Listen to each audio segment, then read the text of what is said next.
సావుకారు గారు భోజనానికి అయ్యా, ఆకలి అవుతుందయ్యా, ఏమైనా ఇచ్చిపోయింది అయ్యా, ఏమైనా ఇయ్యండి అయ్యా.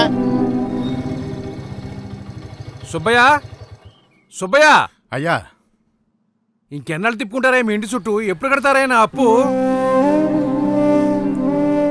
ఊరికి భూతం పట్టిందయ్యా. అది వదిలితే గాని మాకు పనులు దొరకవు, మీకు అప్పులు తీర్చలేమయ్యా.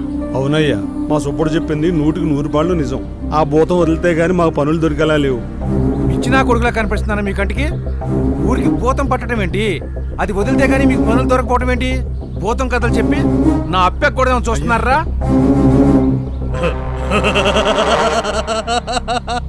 ఏమైంది వాడికి? చెప్పాను కదయ్యా, ఊరికి భూతం పట్టిందని.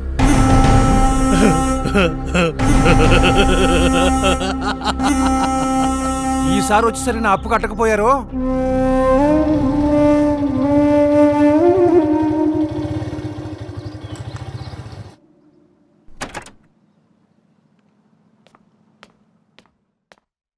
వెంకన్నా, వెంకన్నా, దారి నిండా భూతాలు. నేను కాలేజీకి వెళ్ళను.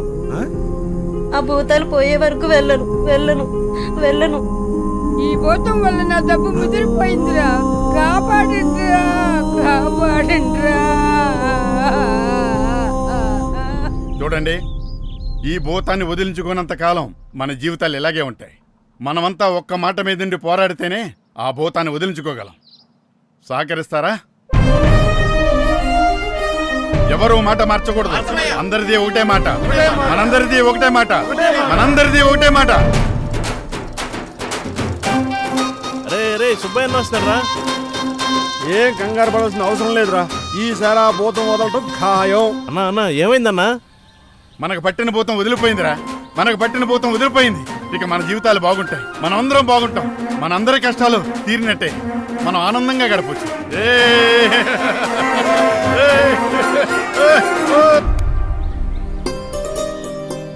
షావుకారు గారు, షావుకారు గారు, భయపడాల్సిందేం లేదయ్యా. భూతం వదిలిపోయింది, మీ అప్పు తీర్చడానికి వచ్చాం. అవునవును విన్నాను. మళ్ళీ మీరంతా పనులకు వెళుతున్నారంట కదా?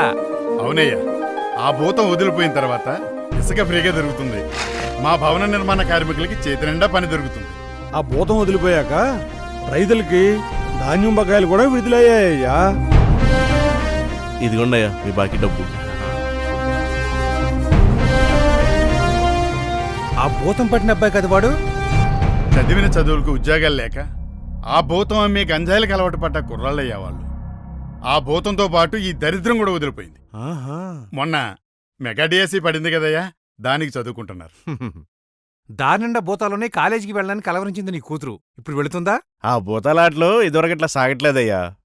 ఏ కీలుగా కీలు ఇరిసేసి దాన్ని తెరవేశారు. మహిళల భద్రతకి ఇప్పుడు ఏ సమస్య లేదయ్యా. మరి మీ అమ్మ? ఆ భూతం వల్ల చాలా మంది అర్హులు పింఛన్ కోల్పోయారయ్యా. కానీ ఇప్పుడు అర్హులందరికీ 4000 పింఛన్ వస్తుంది. మా అమ్మకి తన జబ్బు తానే నయం చేయించుకునే శక్తి వచ్చిందయ్యా ఇప్పుడు. ఆ భూతం ఉన్నన్నాళ్ళు ప్రతివాడు ఆకలికి అలమటించిపోయాడయ్యా. మళ్ళీ అన్నా క్యాంటీన్లు తెరుచుకున్నారు. ఆ పరిస్థితి పూర్తిగా మారిపోయింది. ఎంతకీ అంత భయంకరమైన భూతాన్ని తరిమేసి మీ జీవితాన్ని బాగు చేసింది ఎవర్రా?